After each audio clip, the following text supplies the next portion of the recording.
Carter's essay was the grand prize winner. The grand prize winner.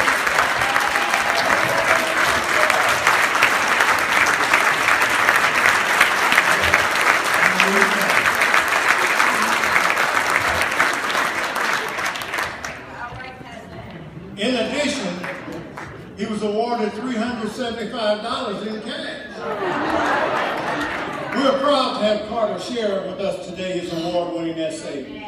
Please join me in welcoming Carter Bell. Praise God.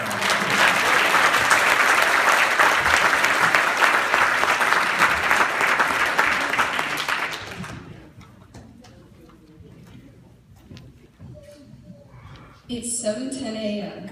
I walk 300 feet to the bus stop, get on the bus, and take a 10-minute bus ride to school. Once I get to school, I walk the halls for 15 minutes with my friends before the bell rings. This is my daily routine. I cannot imagine what it would be like not to have the freedom to go where I want, live where I want, or hang out with the friends of my choice. I cannot imagine being forced to walk to school each morning, no matter the weather, because I wasn't allowed to ride the bus. Believe it or not, many of my family members didn't have these simple freedoms that I take for granted each day. Freedom means being able to live and travel wherever I want. Nearly 60 years ago, a 12-year-old African-American boy like me did not have that privilege. My grandpa is still reminded of the time when he and my grandma were trying to buy a house, and the seller refused to sell to them because of their skin color. My grandpa also tells me how he did not feel safe traveling with his family in certain parts of the country. Thankfully, that is not the case for me today. My family and I are free to live in a neighborhood where we are welcome and where we are free and safe to travel wherever we choose. For me, freedom also means being able to spend time with the friends that I choose. My great-grandma vividly recalls a time when life was very segregated. Black children and white children could not be friends. She couldn't go to the same theater, use the same drinking fountain, or go to the same school as white children. She even tells of how she had to call young white children Miss and Mr., even if she was much older. My great-grandma's experiences were so different than mine are today.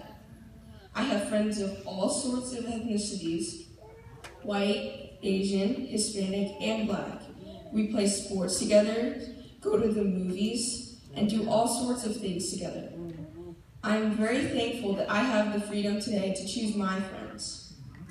Dictionary.com defines freedom as an absence of undue restrictions and an opportunity to exercise one's rights and powers. It was not very long ago that many of my family members had lots of restrictions on how they lived. Their rights and powers were very limited. Freedom for them looked so different than it does for me today. Talking to my grandparents about their past makes me appreciate my life and the freedoms that I have today even more. It's hard for me to believe that the simple, everyday freedoms that I don't usually think about, like riding a bus to school, walking the halls with my friends, living where I live, and traveling with my family, were not allowed for someone who looked like me. The bell rings at dismissal at 3:05 p.m. From now on, when I get on the bus to take the 10-minute ride home, I'm going to remember to be thankful for my freedoms. Thank you.